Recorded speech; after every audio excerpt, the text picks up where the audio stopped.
कोई गम कोई दुख बाकी नहीं रहा मुझे, कुछ नहीं है।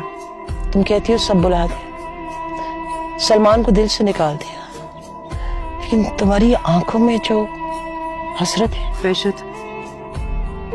वहशत है जिसे अब मैं खुद से भी छुपाती हूँ।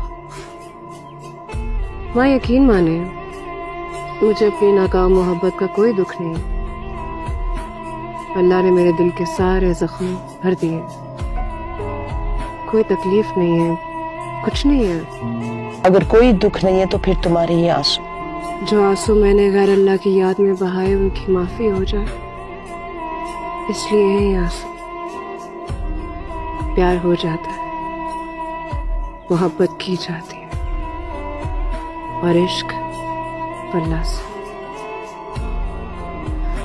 उसके सिवा कोई इस काबिल ही नहीं है कि उससे इश्क किया जाए।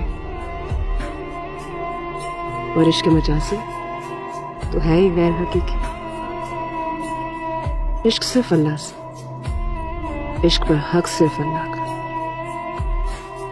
का हक मारेगा, मारा जाएगा।